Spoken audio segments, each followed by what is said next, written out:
Good morning, everyone, and welcome to the fifth episode of this virtual business coaching series on how to become an importer of Indonesian products to Victoria and Tasmania. And in this episode, we will be discussing about digital transformation in businesses. Thank you so much for attending. On today's speakers list, we will have Mr. Ivan Tandio, the founder of Navanti Holdings and 11th Space for the first session, and we will have Mr. Tito Prasadio, the marketing director of All Good Journey, as well as the founder in the second session. We would like to express our gratitude towards PPRA Victoria, Indonesian Students Association in Australia, Victoria, and Tasmania as well as the Australian Indonesian Youth Association and Buset Magazine, which are our partners in this event. So before we start, I would like to brief a few things about how this event will go on. So this event will be recorded and it will be available to be played on KJRI Melbourne's YouTube account. And if you have any questions, then you can ask the questions via the chat box. There will also be a survey to fill in the chat box, and if you may, please fill them in so that we can hopefully improve this event in the future. I would like to greet the Consulate General of the Republic of Indonesia for Victoria and Tasmania, Mr. Kunchoro Waseso. The mic's yours. Sharon, thank you very much. Hold on a minute. Even I forgot to put the background of this this term for the occasions. Why I should stop at one. Hold on a minute. Let me see. Here we are. We got it already. Very good. Okay. So, all right then. Very good morning. Outside is very sunny. That's very good.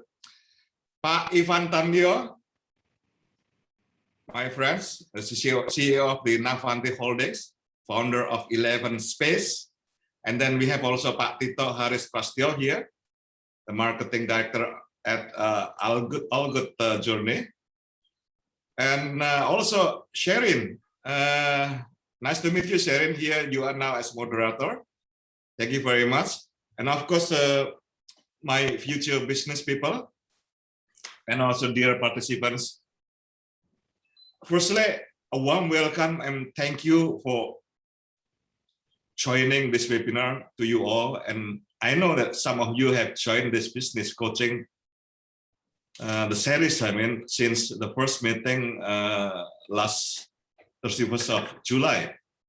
And I appreciate very much for your presence. I hope this webinar will be giving a benefit for all of you, and then particularly during the very difficult time we have right now, the lockdown. I also wish the best for all of us, for our health, for our safety, for our well-being. We are still witnessing a fairly high number of daily cases in Victoria. Even yesterday, if I'm not wrong, we got like 79.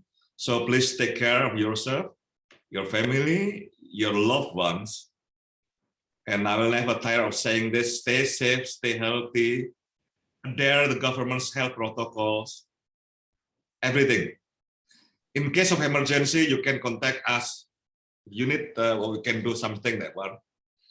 And allow me also to convey my profound gratitude to our esteemed speakers, Pak Ivan, Pak Tito. I thank you again to you all, because we never stop cooperating and collaborating with you for any activity we have. And to one of our future leaders, of course, Sharon from the PPA Victoria.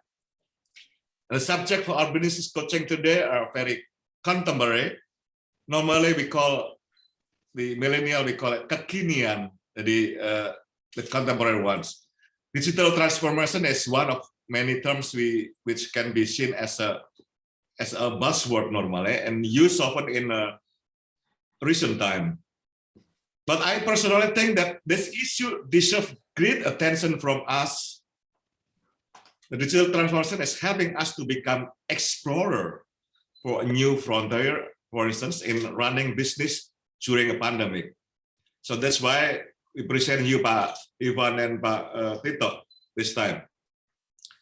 The COVID-19 pandemic has augmented adoption of digital technology globally. beside our challenges, as people look for ways to stay connected and safe distancing and close border measures. The same trend is happening also in some other countries, of course, we should be watching over and over again and again.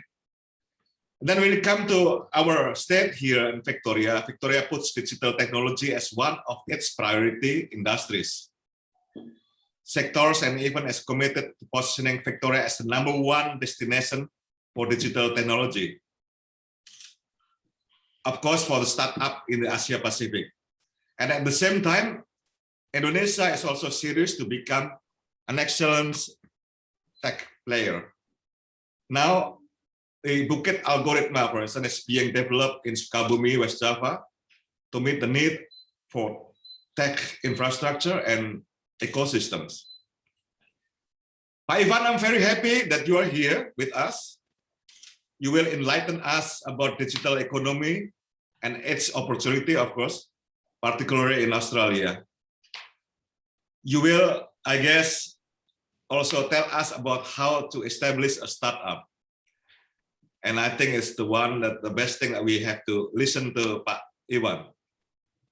You are the founder of 11 Space, after all, and a company who puts a lot of efforts in nurturing future business people.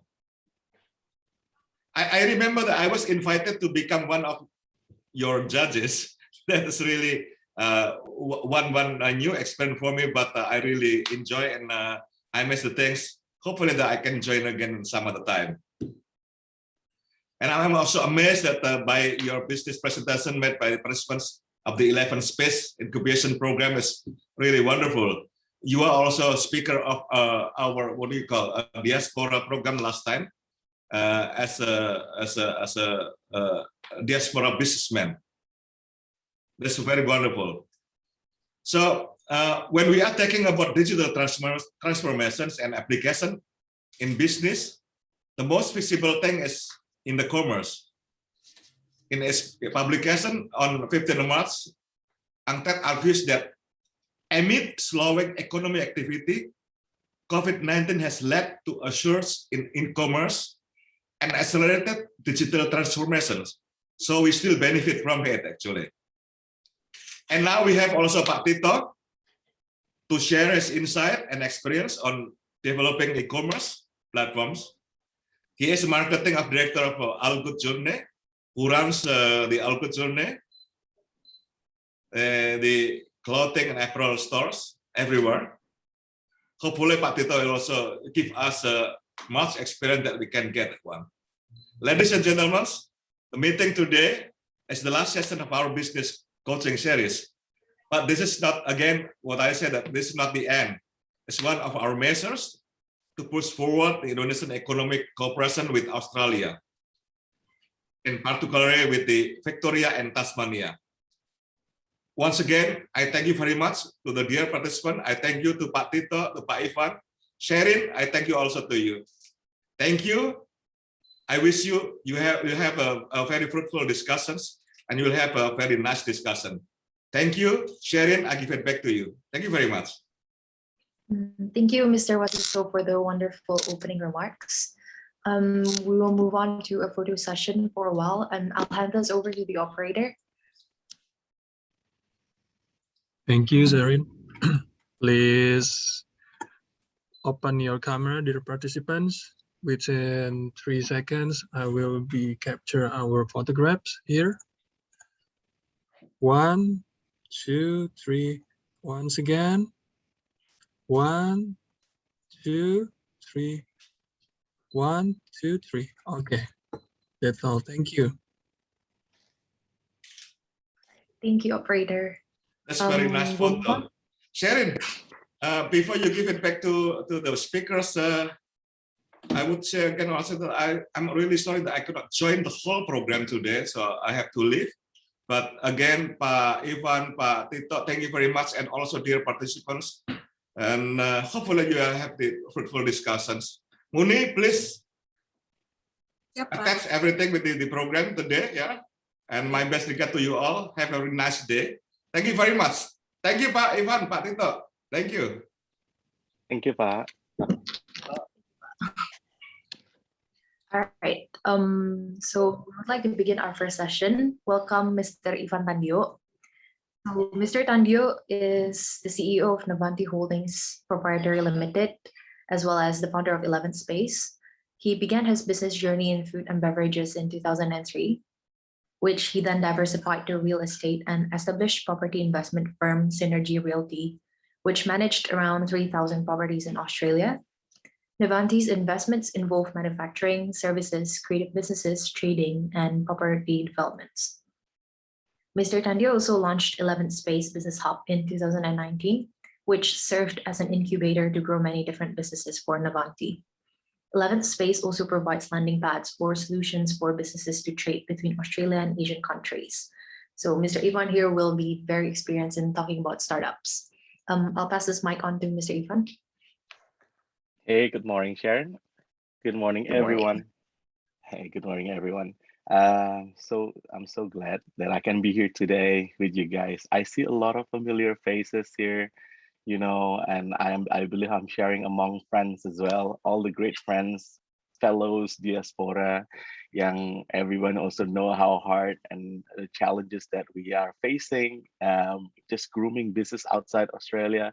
And I just want to say hi to all the audience and also to all my friends. Yang I know your names there, and also thank you for the team from KJRE. I think it's really such a wonderful initiative that you have. You know, back then when I started my business, there's nothing like this.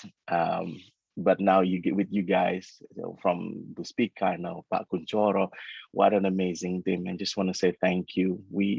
I think we as a diaspora and we as an Indonesian or people who wants to do business, there's no better time than now. I know the time is hard, but this is like we have all the support that we need.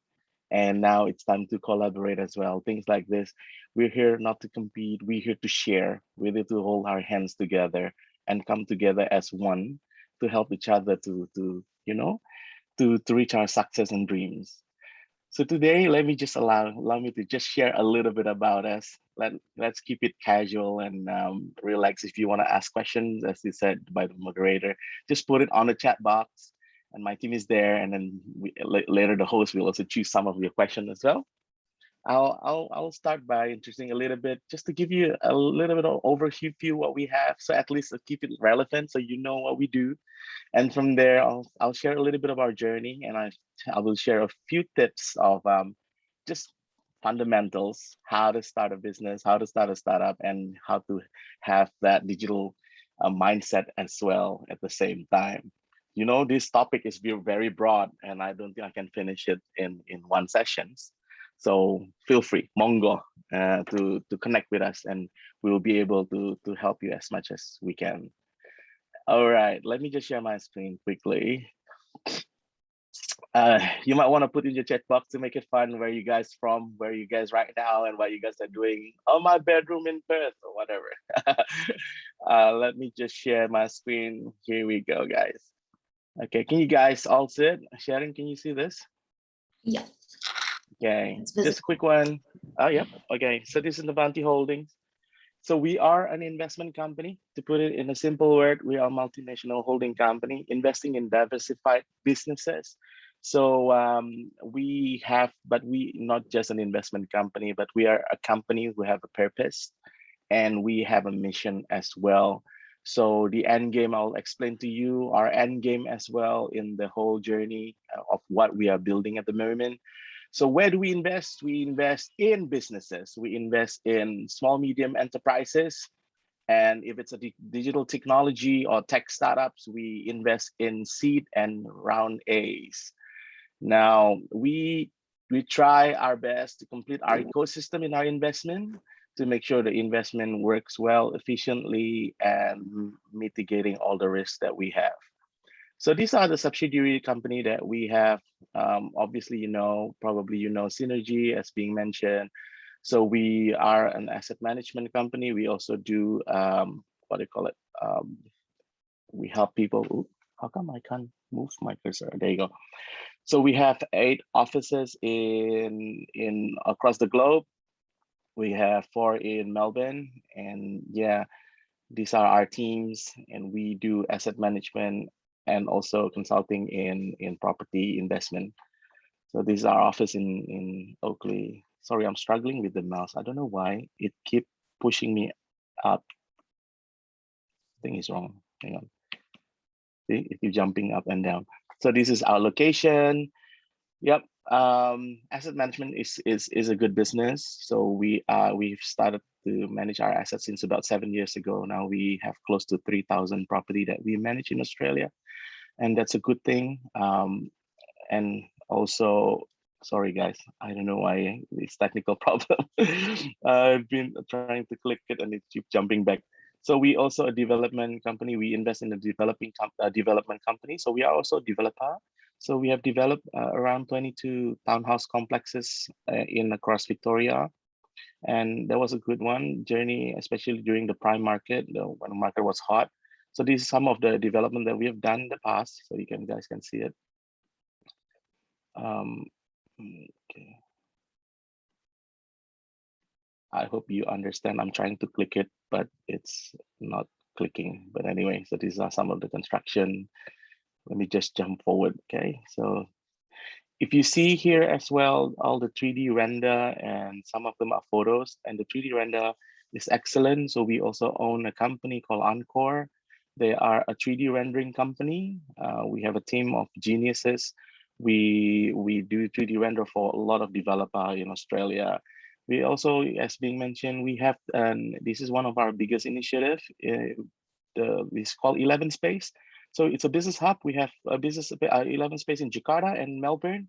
So pretty much what we do, we incubate businesses. We try to launch a few businesses every year through this ecosystem.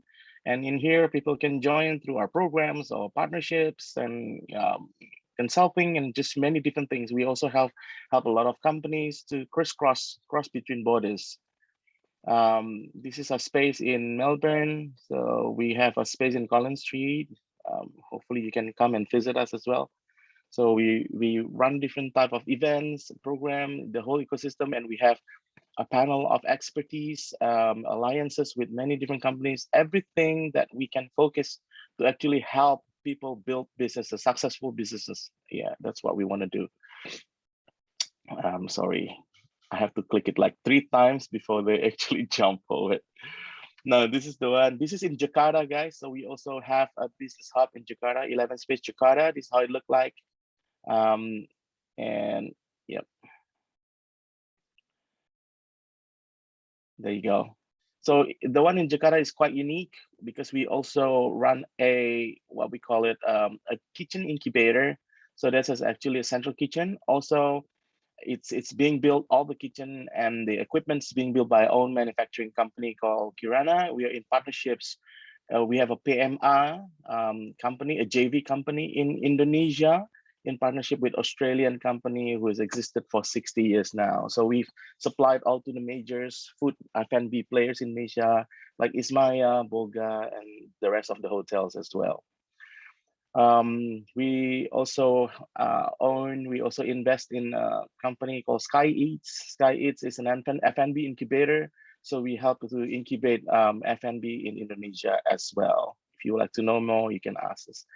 So this is some of the programs that we run in Australia. Yeah, we do a lot of coaching sessions, teaching. So we invite purposes. We open it up to the public so that all of you guys can have access. Anybody who wants to know more, to understand more, or want to build business, you are more than welcome to contact us, and we'll be able to, hopefully we can help you to help you to reach your success as well. So this is another company that we own. It's called I'm Home. It's an interior design and renovation company. So we've been mentioned in all these places. This is some of the products that we have done, some of the units. This sub penthouse in the tallest apartments in the whole Australia, called the Australian 108. We are the one who actually designed the sub penthouse. And at the moment, I think we're doing the penthouse as well, the dual level apartments, more than 350 square meters. So this business is all about beauty. and it's run by the managing director of this company is my own wife. She's a professional interior designer too. So this is the one we work together with a lot of developer, and this is what we have done for them. This is in Q with Beulah, and yeah, you can all read it, the address. Now continue on faster, just to make it faster. This is the 3D rendering that I mentioned before. We've been used in Macy's America, BCA Indonesia, Ghana, just you name it.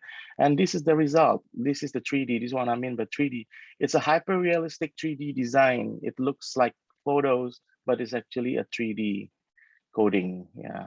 We've done one in Lombok as well. There's a project in Lombok. Sorry guys, I can't show you everything because it's just too slow, the system. But now I will just jump into the technology. So this is the technology that we have invested 4 years ago. Now they've grown to become the largest prop tech in their sector, which is a property management sector. It's called iCondo. They manage close to 400 complexes buildings in Singapore. They become the largest in Singapore, and they are just amazing. They're growing to Indonesia. They're in partnership with Colliers, and we are also bringing them into Australia. And they are now on the roadmap to go to Series B, which we are aiming in a valuation of 150 to 200 million Singapore dollars. Anyway, we have a cleaning company and so on. So maybe we can't show you all the portfolios. Let me jump into the manufacturing so it's relevant as well. So I leverage the, what do you call it? The relationship between Australia and Indonesia, our neighboring bilateral, relationship. That's why I brought in a big company into Indonesia, and we created a factory in Surabaya together with them, and it's been running for 10 years. Now this is what we're building. So we pretty much build all these equipments. Because in Australia, this brand is already one of the major in the markets. Okay, and then let me jump forward. Because these are all the investments. So we keep investing in different companies. We own our own coding house in Vietnam as well. So we have a coding house in Vietnam. So anybody who needs help to do coding, build an app or website, you can talk to us as well. Let me jump to the final page, which I really want to share to you is this one. We have a mission. I mean, I truly believe that building a business is for a purpose, not just for the monetary reward is good. Money is good, but then you got to be thinking more than that, I think, and it has an impact. So this is every single company. So this is a non-profit organization that we have, is a yayasan, right? It's called N Foundation. So we give scholarships for educations in university level, and that's cost quite a lot. It's about $15,000 per student for them to finish the university, because we give them allowance as well. So we have graduated around 30 students. Now we're taking new students as well every year. And where the money comes from, we never raise fund for this. Every single money that's supporting this foundation comes from all our investments. So every investment that we made, we want them to be a part of this. So they are pursuing the same thing. So they set aside, I would challenge every one of them, all my partners, to set aside some of their money or profit or revenues or contracts to just help and pursue what we want to do. So this is actually our end game. So this is our heart, and this is the heart of the business. So if we want to give back to the community, we want to train them. We call the program is the Future Leadership Program. They are people who doesn't have the opportunity to go to school. We even took some students from Bantar Gebang, which is the largest dump waste dump in Southeast Asia. Itu adanya di Jakarta, that's in Jakarta. So some of them we visit there, we went there. It's terrible. So we're so happy to be able to give them the same chance as all of us to be able to go and finish university and build a career. Not just that, because we run the mentorship as well. Because I don't believe just changing your pocket from poor to rich, but we also believe of changing your mindset. So if they're part of the program, they have to come into our mentorships. So we mentor them, and I believe during the 4 years, that's the best time to prepare them to have the same DNA as us. Let me just end you with that so that I can jump into a little bit of my tips that I can give you. So I just want to really encourage you well, maybe some of you has already been there, and you already done your business and you're successful in Australia. But maybe some of you are now still thinking, what should I do if I want to start a business? Truly, from my journey, I can conclude that we all have the same chance to be successful. It's not fair. The world says that the rich get richer and all that. Well, sometimes it's true, but I do believe the other side as well, that you have the same chance. I came here in Australia. Looking at all this might be like, it looks like amazing, but where it all began, like how did it all started? It was 20 years ago. I started business, and I was a student too. I graduated from Australia, barely graduated. I was struggling in school and all that. I was mucking around a lot. Well, again, that's part of the journey. You got to shape your character. I carry a lot of excess baggage in my characters as well, bad habits and all that stuff. But 20 years ago, where do I start? I was a migrant, I was a student, and then a lot of people, you might hear this, you might have heard this as well yourself. Back then, a lot of my friends, a lot of the people around me told me, like, Ivan, just go back home. Forget Australia. I don't think you're gonna make it. That's someone else's country, and that's really hard. And 20 years ago is even more difficult. There's no support. Just go home. You got no network there. You got no backing, no connections. Who are you? You even almost didn't finish your university and all that. That's another whole different story. My journey. I was a musician and a band. I wasn't really interested in university, guys. So I got expelled by university once. And yeah, I don't want to tell you here, but you can chat with me later if you want to know. But we learned so much. But again, coming back to my point, everybody I think have the same chance. So all of you, if you have a dream, even the smallest dream, don't be afraid. Don't be afraid. The help is here now, and you're not gonna know until you try.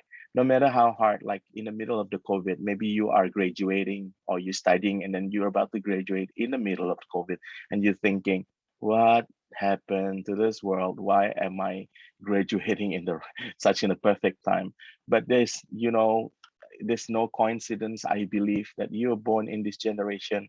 I believe that you are going to be an answer and going to be a solution for this generation. That you were born with a purpose, so you can be the answer to these generations. Back then, there's no 5Gs. Now we have 5Gs and all that stuff. So let me give you. Number one, it wasn't easy. So looking back, you have to really focus not just in the destinations but also in the journey, because if you really take savor, if you really observe the journey and you take time and you really enjoy and you appreciate the journey, that's where you actually being shaped. Where I am now and where the whole company in right now, it's also because what happened 10 years ago, what happened 15 years ago and 20 years ago. So I went through bankruptcy once here in Australia, guys. So honestly, it was a very difficult time. And I came from an F&B background. I used to own a few restaurants. Some of you old enough here in Australia, you know Kimchi, Grandma Barbecue. And I used to have 3 of those. And the last one that I opened was in Melbourne Central. And it went bankrupt. I went to shopping centers, thinking that I was young. I was just in my early 20s, and I thought, like, yeah, I can do this. And then suddenly, I didn't know what kind of giants I was about to face. I went wrong. I made wrong decisions, and I went to Melbourne Central, and then dead. So I pretty much lost all my business because of that. That story was quite long, so I can elaborate a bit more, but it was very, very challenging.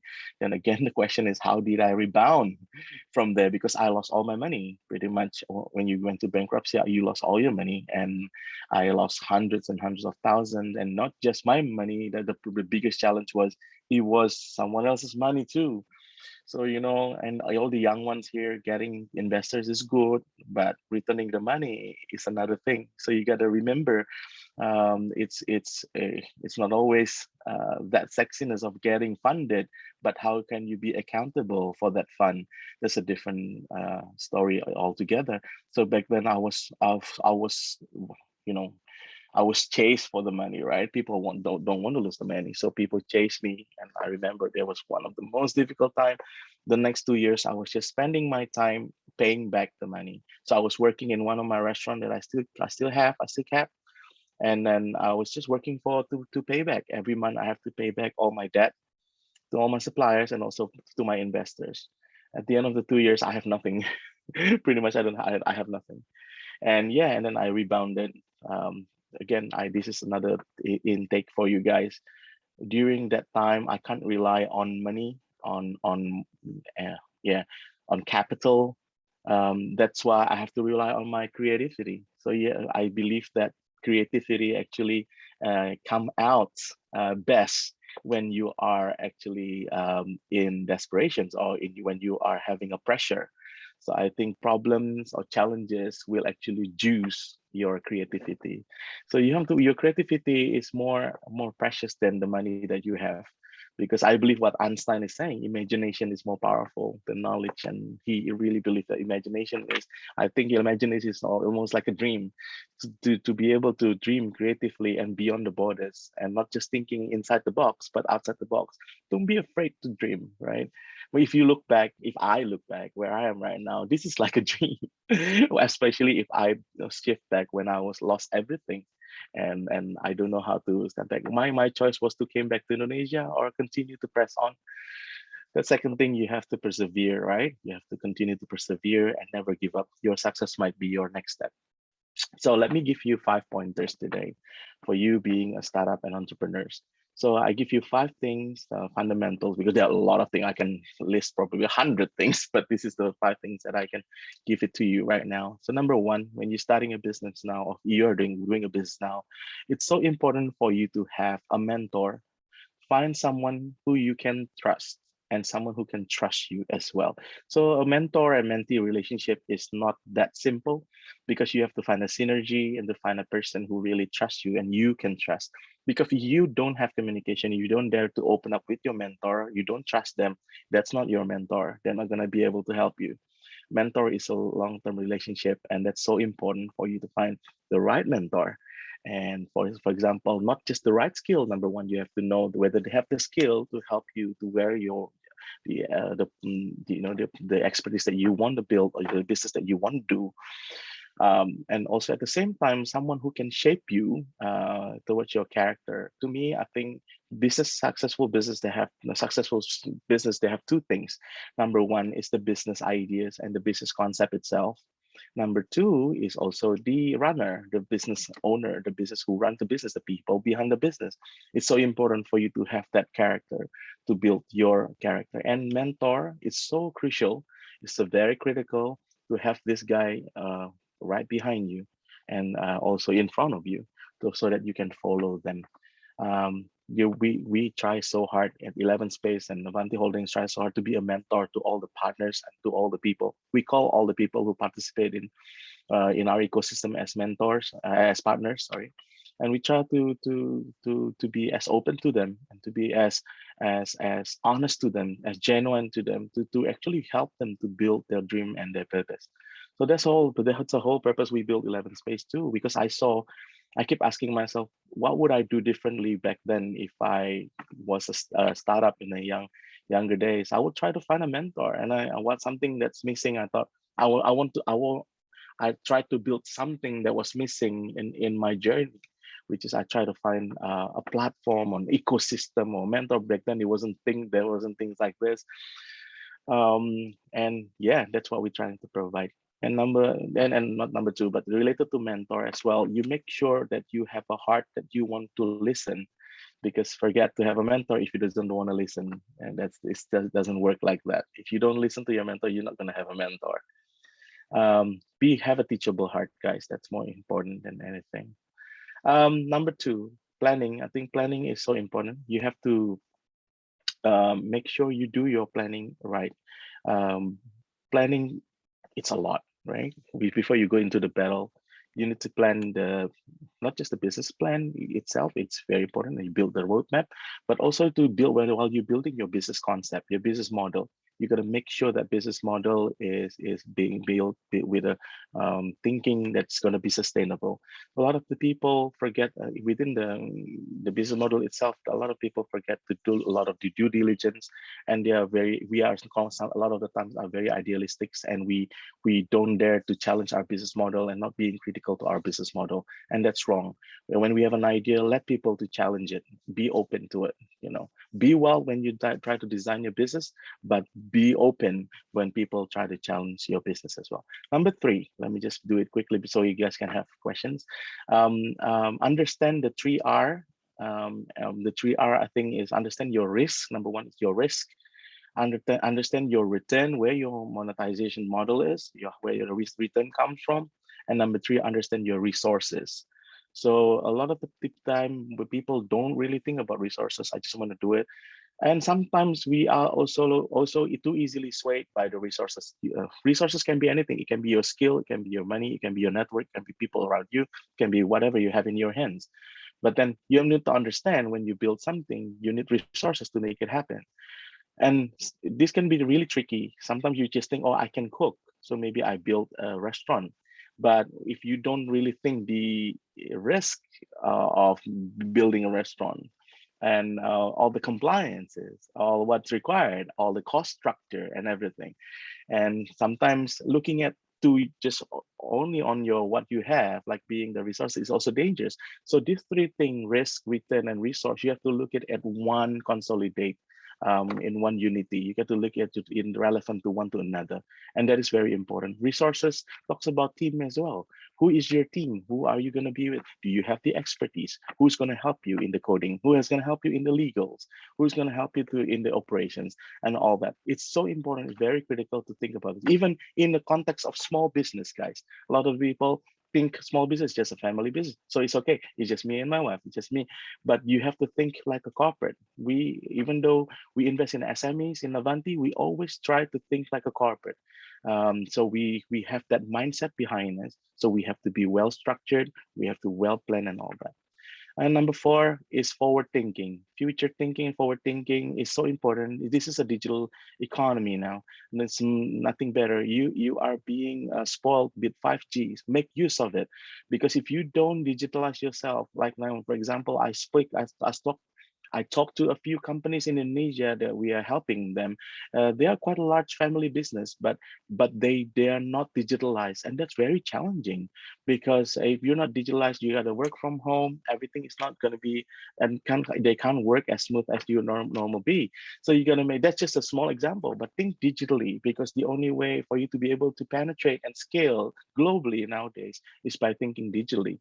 In every single aspects of your business, try to make it digitalized.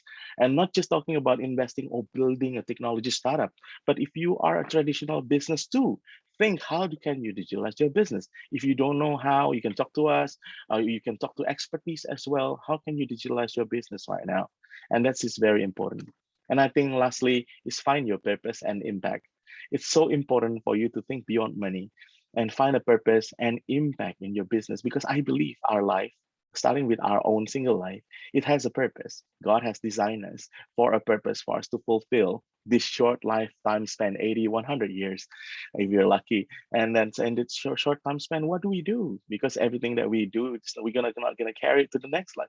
But then what we can do is to impact, and what we can do is actually to share good news and to give hope to other people, and just to have impact as much as we have to bring a lot of legacy as well. So think beyond that by asking a why behind this business. Why do you want to do this? Why?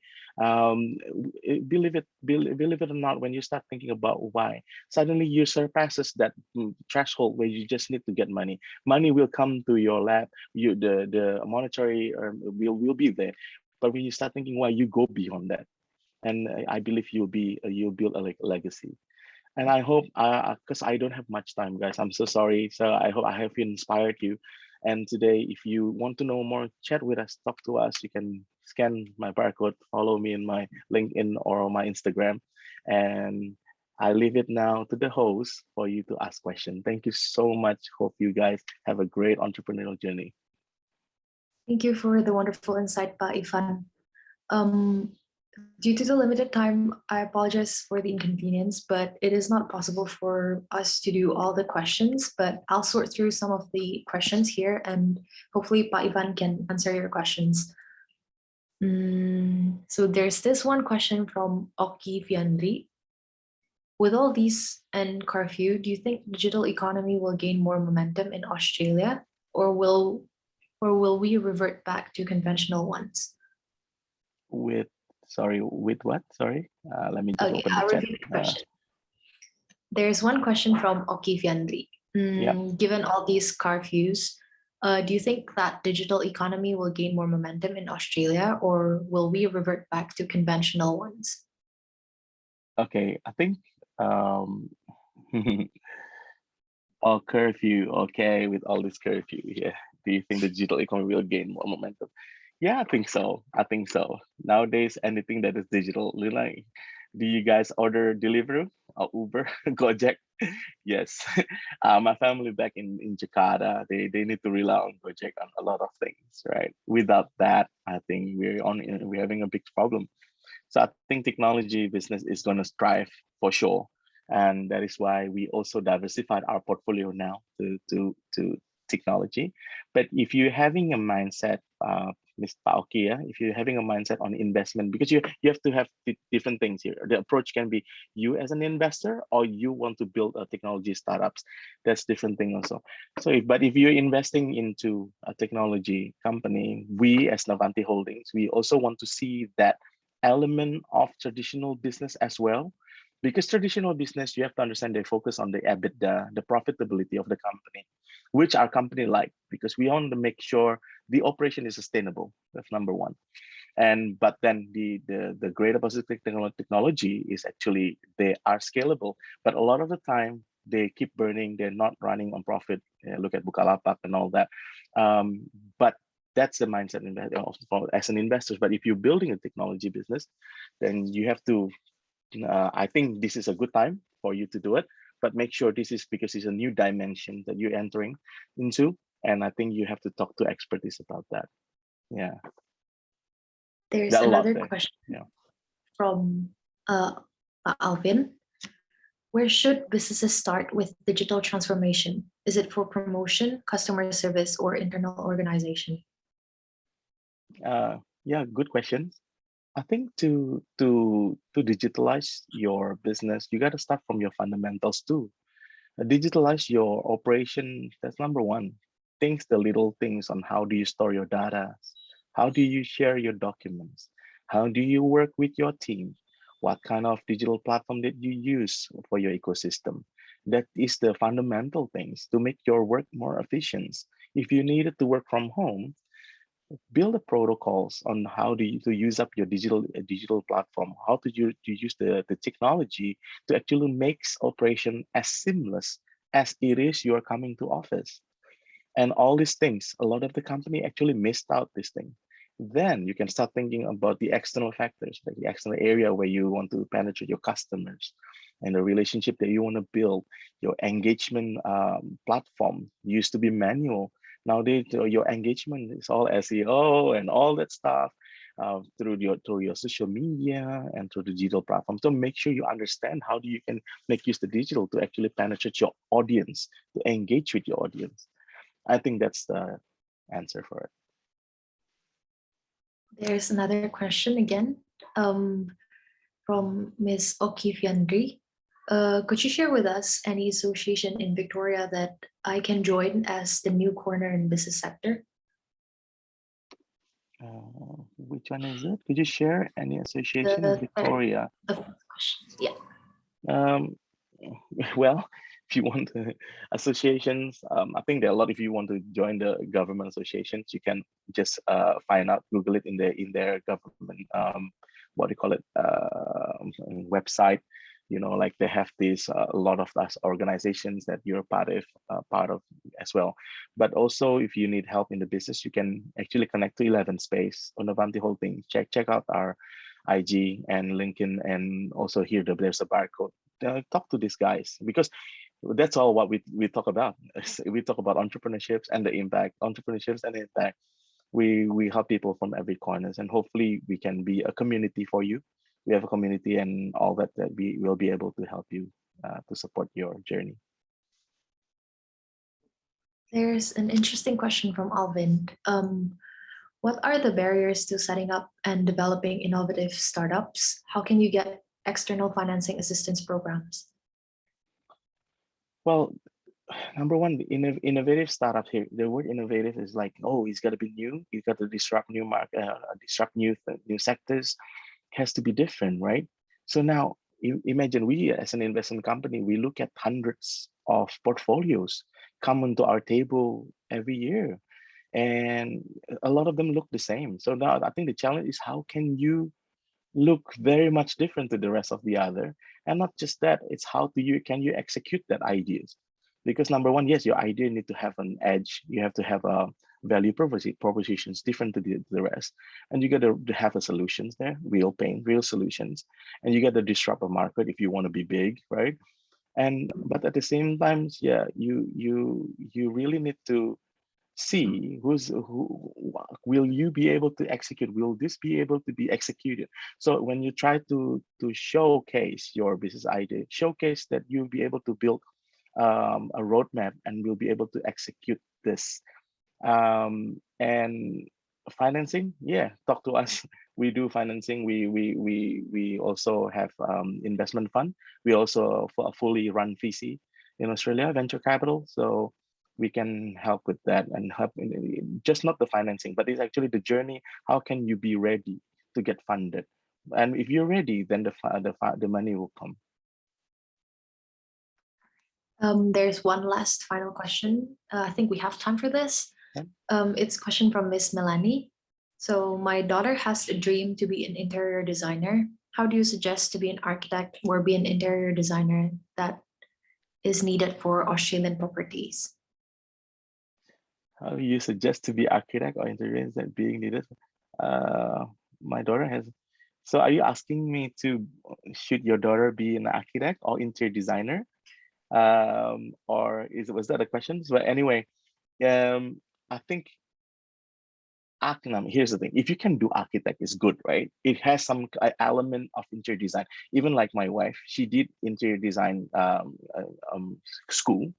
And in there's some component of architectural as well, you have to understand, but it wasn't that much. But in architecture, the problem is this school is not easy. It was very challenging, it's hard.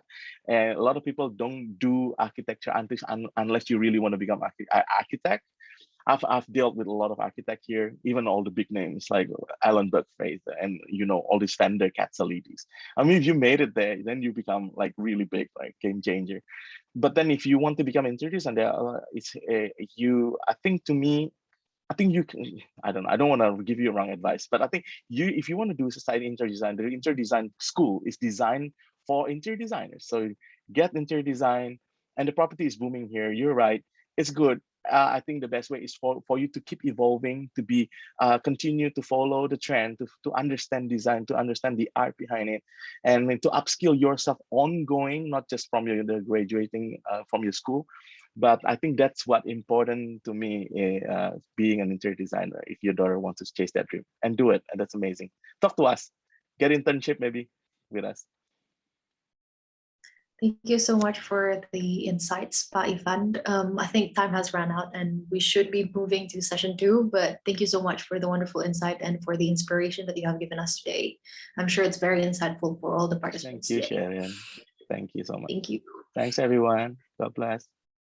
Okay, so our next speaker would be Mr. Tito Haris Prasadio. So we'll be moving on to session 2. And Mr. Prasadio is the owner of All Good Journey, which is an online clothing and apparel store in Australia with goods that are sourced from Indonesia. So he has experience in imports. And he has a Bachelor of Commerce from Deakin University and a Master's in Business and IT from University of Melbourne. Mr. Prasadio has an experience at Golden Shield International, also an experience at Era Surya Persada and at ExxonMobil Oil and Gas. He has more than 10 years of experience in marketing, business process improvement, and project management. So hopefully what he will share with us today will be even more insightful. Mr. Prasadio, I'll hand over the mic to you. Okay. Well, thank you very much, Serwin, for our host. I would like to say thank you first for the KJRI of Melbourne, Pak Kunchoro, Bu Muniro, for the opportunity to sharing about the e-commerce platform. And for Pak Ivan, I always love to listen to your story. It always, your up and down is very inspirational.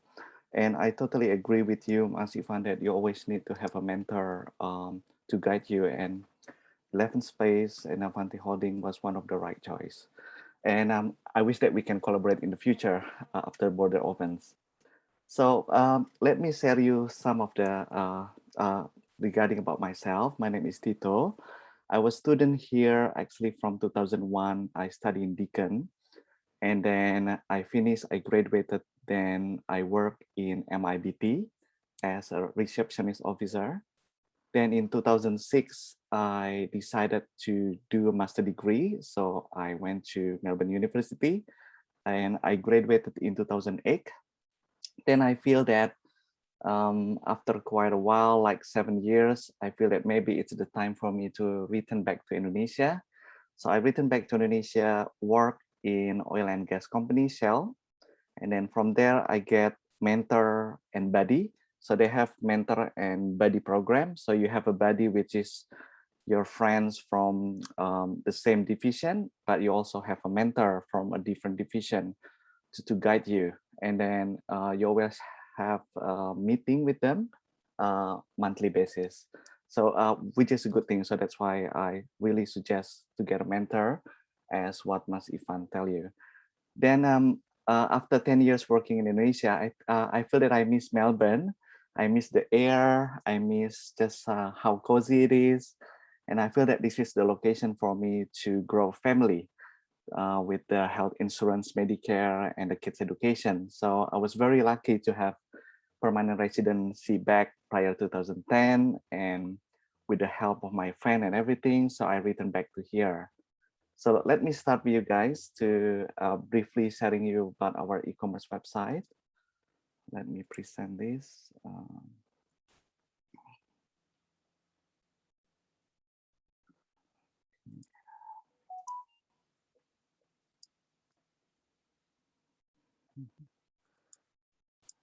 Okay. Right. Can you guys see the presentation?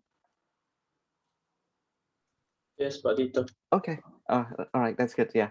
So so here it is. Our e-commerce website. We actually just started it last year during COVID. So in Indonesia, I had working experience with the designer, the Asosiasi Pengusaha Perancang Mode Indonesia (APPMI), and then also Jakarta Fashion Week organizer Femina Group.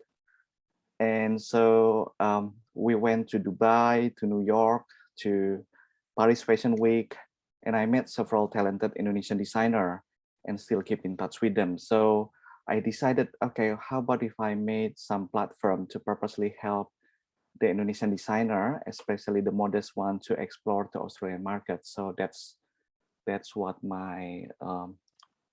our vision. So we would like to be the most loved Australian online store for the modest clothing.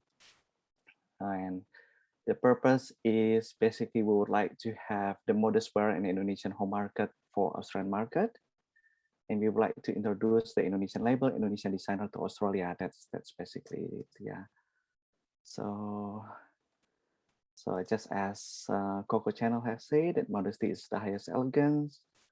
So here is one of the keys of our designer, which they already have participated in London Fashion Week, Dubai Fashion Week, and stuff like that. When we would like to have more of that. So let us go to our topic. So why it is important to know the e-commerce rule. So let's define the e-commerce first, which is it's simply buying and selling product and the service over the internet, but it also includes all the other business process, such as customer service, managing production control, and business analytics to improve your business. So that's why Mas Ivan just tell you about that. It is very important for you to know digital and to digitalize your business. So Australia has 3 levels of government: federal, state, and local. And it is very important that we must comply with the law met all that 3 levels of government.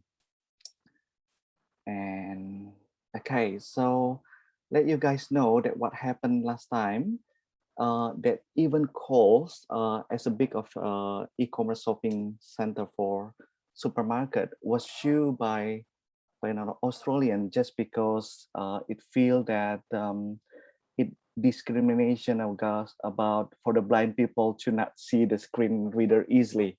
So so in here we have to be like very careful with how we put it in the term of condition, because some people yeah, just the rule are very rigid. So even in July 2021, last month, even Amazon was sued by the US Consumer Product Safety and Commission because the good of they sold in Amazon from the third-party vendor was not carefully monitored by them and have some, for example, insufficient protection for electric shock. They have carbon monoxide detector, and maybe some of the baby product was not fireproof. So here it is. So to be honest, I believe that the commercial lawyer will have the right to explain the detail, but I will explain just the basic for you. That for the tax law, we have a good and service tax, the GST, which contain the obligation for the business related to transaction in goods and services. And it was imposed on any goods and service supply in Australia, unless they are stated GST free. And we have Australian Consumer Law and the Fair Trading Act. We have Australian Privacy Principle, and then we have a business license for specific industry. So such as like medical device, healthcare product, alcohol, and fresh produce product. They need to have another grade of approval. So overall, as you know, that this law and restriction is actually designed to keep the Australian shopper and your business safe online. So I tell you what happened. It's a funny story in the internet, as you know, like some people buy a chair in a very competitive prices, and then suddenly they know, oh, okay, it was just miniature. It's too small. They cannot sit there. And then you can see that this mother would like to buy a bear for her children, and then suddenly you can see that's so horrible and so scary, the teddy bear. And the other thing is like kasihan ini, like this lady she was thinking she buy a soft and luxurious wardrobe, and ending up it's look like you can see that the quality is different. And you can see how speedless it is. So so that's it is. So that's why that you need the Australian consumer law. It was under ACCC, Australian Competition and Consumer Commission. You need to make sure, basically it's to protect you that the transaction have to be honest, reliable, and trustworthy. Because the consumer have a guarantee that you need to make sure that the product are not faulty, zero defect, match description. Otherwise, the customer will need and have the right for replacement or refund, which is very good thing in here, because in some Indo, as you know, sometimes kita ada tulisannya, caption disclaimer, barang yang sudah dibeli tidak dapat dikembalikan. So here it is. This is one of the good thing here. So I'll tell you some of the story too, that I bought a speaker here, and I feel I changed my mind, and I just bought it like for 2 weeks, and then I just changed my mind. I emailed to them that I said that I don't like it. It's still lower under my expectation, and then they're more than happy to refund me as long as I return the product. So this is what really cool in here. And also for the fashion, what you need is especially the English care instruction. The label have to know that in English, not in Indonesia. And if you are selling baby clothing product, you need to make sure that it's using material that fire resistant. If product is cosmetic, that it have another restriction that it need to be registered under Australian Industrial Chemical called TGA. And as you know, there's no pyramid scheme here, which is good. And the shipping restriction, they have a list of dangerous product. basically food and chemical have higher restriction. They need to let you know what is, you need to show the ingredient list, expiry date, and allergy. So yeah, so some of the product too, like for example, let me share you my, so let me share you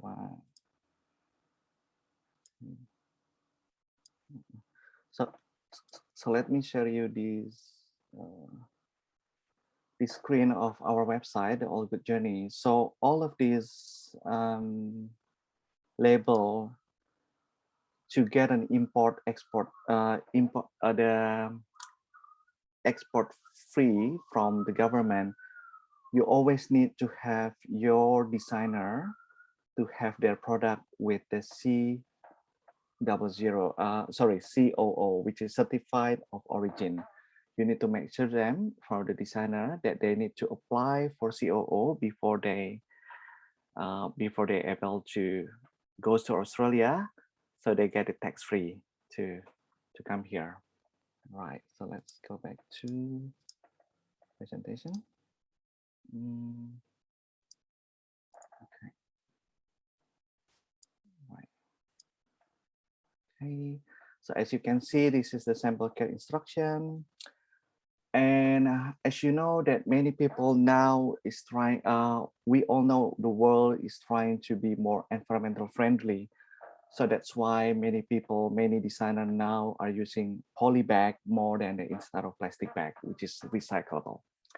And then this is this kind of sample box of ready to eat a meal, which need to have the ingredients, then allergy, and sometimes you need to tell them if it's like gluten free or not.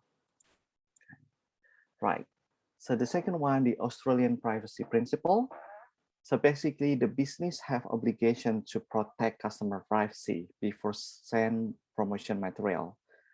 You need to get a consent from the customer before you actually giving them promotion material. Basically, the customer need to be aware, need to subscribe button or tick a box. You also need to include the unscribe and option out option. So you need to be clear with that just to make sure. And what need to be displayed on your website? So basically the most important thing that need to be displayed on your website is term and condition and disclaimer, and then also privacy policy. So website term and condition are the detailed legal notice setting out the rules that your site visitor and customer must agree in order to use your site. What is your right? What is your responsibility of the customer and business? And the disclaimer explain about the limitation of your liability as the website owner for the use of your website and for information it contains. The privacy policy is basically state what you will keep the visitor personal data and you will not misusing it. So let me show you.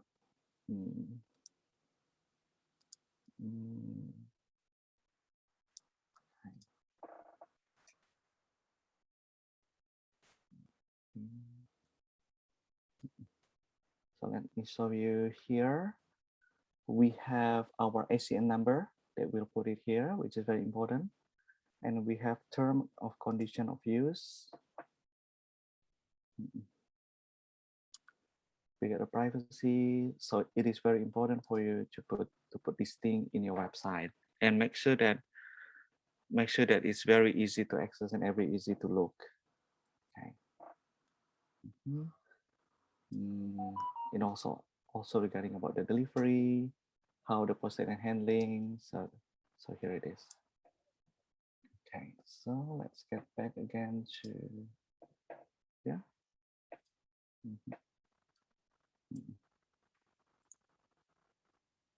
Okay, so that's the regulation. So let's go to the next step, that the next of our topic. It's the step to develop e-commerce platform. Well, if you research in Google, there's a lot of detailed steps to develop e-commerce, and they can be tremendous to like 12 to 15 steps. But I just want to make it simple for everyone to understand, at least in 5 steps. then you can actually build the details inside it. So basically, the first step is in any business, you always need to have a plan, which is a business plan, define your vision, set of goal and action. You might have SWOT analysis in here, market research, marketing strategy, and the finance. The digital strategy is outline what you want to achieve using that technology and how you hope to achieving it. So one of the business plan, there's a lot of method people doing it, but I personally always love one of the simple thing is using business model canvas. So you can check in the Googles that this is one of the sample of the business canvas model. And yeah, you can get the tutorial and explanation in the YouTube. So it's very easy to know, to understand, to see it in one bigger picture when you want to start a model, you want to start a business. Okay.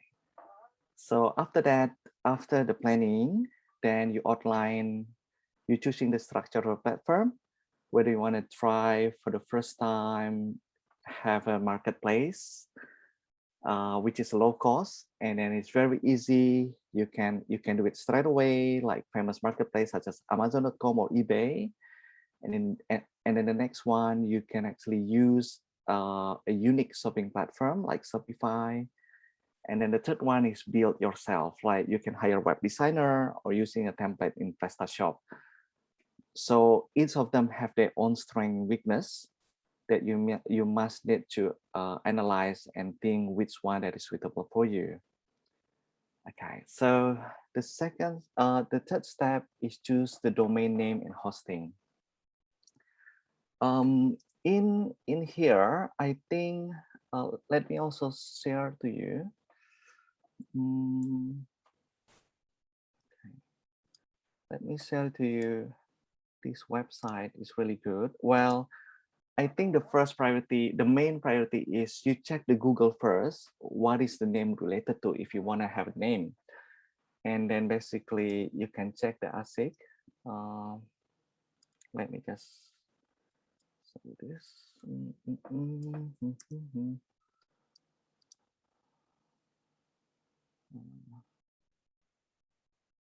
Let me, hang on. Where is the several audience?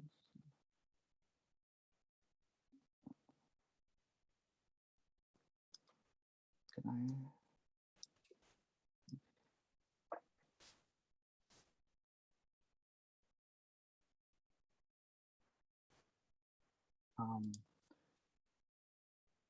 I cannot really sing it at the moment. I don't know why. Connect service register. Okay. That's all right. Let's go back here.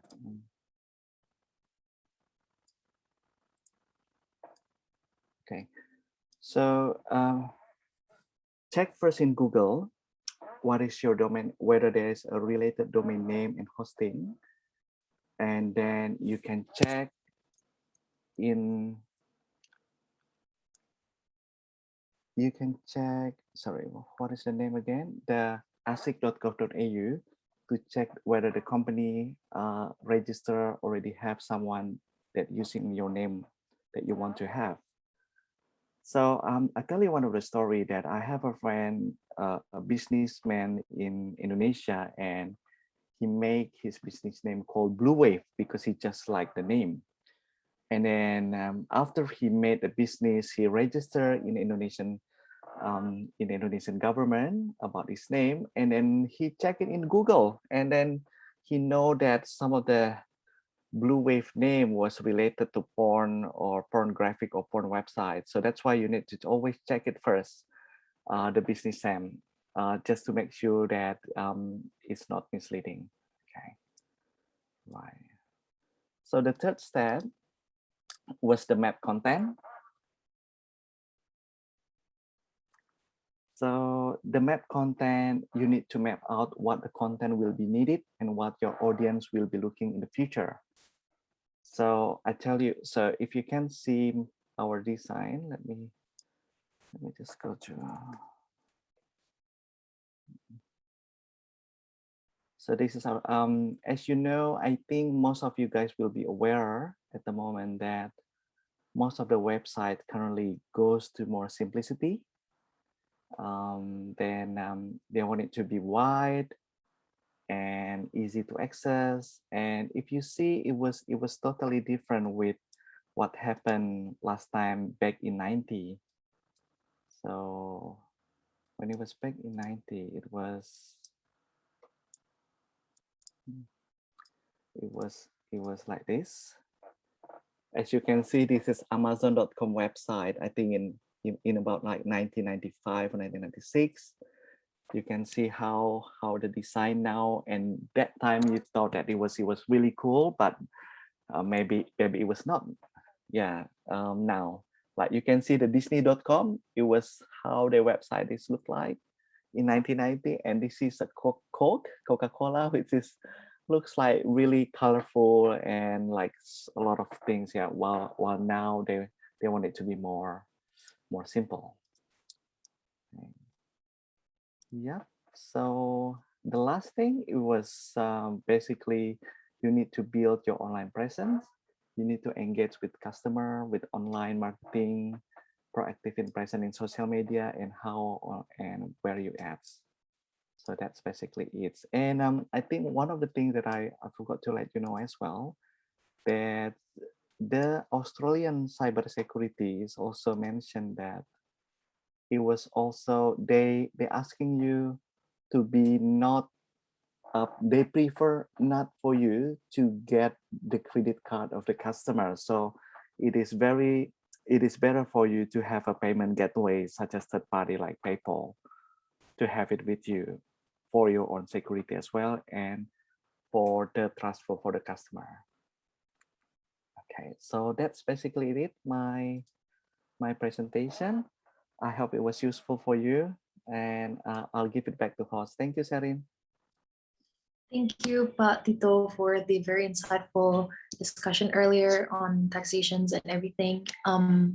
Before we begin our Q&A session, I would like to remind all dearest participants to please fill in the survey. There's the link under the description box below. And okay, I'm gonna start reading the questions.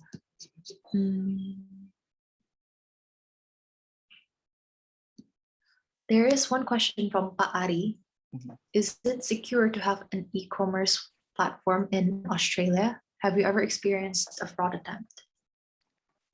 Right. For us, because it was we started like very modest, very just since 2020 during COVID. So fortunately, we don't have any fraud attempts. Yeah. So it was good. Yeah. And as long as you have the term and condition in place, and then you know that you comply with the regulation, the Australian privacy principle, the Australian consumer law, it will be more than happy, will be more than secure. Let me also share you, I think one of the website also that is also very important, I think, to let you guys know, to teach you that to start it very easy is the thing with our Australian government is they very clear regarding about the guidelines and not ambiguous. So these three was one.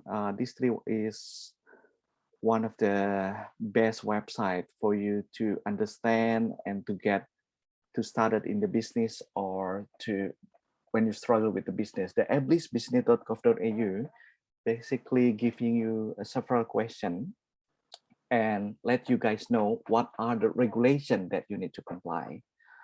While the business.vic.gov.au giving you workshop and mentoring, as long as you already have the company established in Australia, you can actually join the workshop and the mentoring. So yeah, that's for me, by the way. Thank you for the answer, Pak Tito. Yeah. Another question is from Pak Andri. What is the best method to promote your e-commerce platform? Is it using Google Advertisements via Indonesia Diaspora or anything else? hang on, sorry, Sharon, can you please repeat again? All right, I'll repeat the question. What is the best method to promote your e-commerce platform? Is it using Google advertisement via Indonesian Diaspora or something else? I think you have to go to a lot of channels and you need to analyze which one that is suitable for you. We also would like to have like a physical pop-up market in the future. When the border are open, we would like to have a fashion show. And yeah, I think you need to do a lot of different channels. Even for us, to be honest, that we still trying to find the right channels for us to promote our e-commerce platform. And basically, yeah, during this COVID too. Thank you, Saren. That's about it.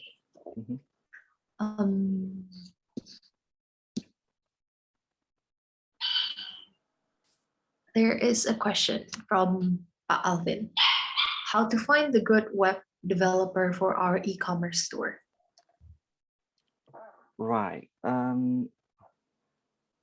For us, we are very lucky to have our networking friends from the Indonesian Australian alumni that give us reference of the web developer. I think you basically need to check with some of the group of the network, because you always need to have a reference to make sure that they have the right experience, they have the right programming which is up to date from now. It is still even challenging even until now. So I think it is best for you to always explore and not only depend to one web developer. Otherwise, it'll be very hard for you to hard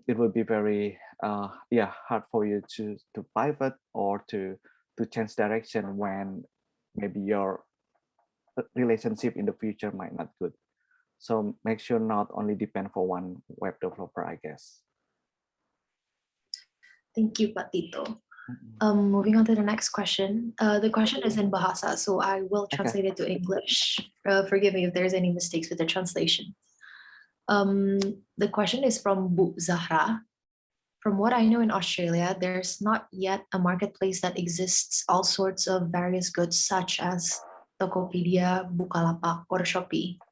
In Mas Tito's opinion, if we decide to open something like this, do you think there are any regulations that the website owner needs to fulfill, or are there just regulations that vendors require? It will be both. It will be both. Just like I already mentioned before, every business in Australia have to comply with the regulation in Australia, but based on the three level: the federal, which is the country, and then the state, and the local, which is the council. Sometimes even when you want to open a business in your house, and you need to be careful whether it was actually permitted. So I think it was so I think people are aware that the website and also the vendor also that they need to comply with the Australian government, such as, for example, with the vendor, what happened with the Amazon in US, they get sued by the US Commission of Law because they didn't check the third-party product from the third-party vendor of them actually have carbon monoxide and then have an electrical appliance that not have a safety sufficient enough. So that's why it is yes. The answer is yes. Thank you. Thank you, Pak Tito. Another question from Bu Oki Fiandri. What most kind of barrier to establish a new startup? What most kind of barrier to establish a new startup? I think the ambiguity of how and where to start. So as Mas Ivan Tandio has mentioned before, his company is giving you a mentorship to actually explain that. And the link of the website that I shared before, it also a very good guidelines to actually start that because they're very clear. That's my suggestion. Thank you, Pak Tito. The next question is from Bu Mega. Do you have any recommendations on web developers that you use or you know? Yeah, I have some friends that I can let you guys I can tell you, but it was a personal preference. So maybe Bumega can email or Instagram to me, then I can point that to that person. I think, yeah. Feel free to link up with Mr. Tito. And then I think Mas Ivan also give you the good answer regarding about the from Mas Oki, which is very good. There is also another comment by Mr. Indra. If anyone is interested in developing a website, he has a startup that focuses on that. Oh, that's good. Thank you so much for the insight, Pak Tito. It was very insightful with a lot of information. Hopefully it's been hopeful. It's been informational for dear participants. So we will now be moving on to networking session. But before that, I would like to encourage you to fill in the survey that's on the chat box. And if you would like to watch the previous episodes on this virtual business coaching session, you can watch it on KJRI Melbourne's YouTube. And finally, let's move on to the networking session. If you are occupied elsewhere and you would not like to attend this networking session, feel free to leave the Zoom meeting.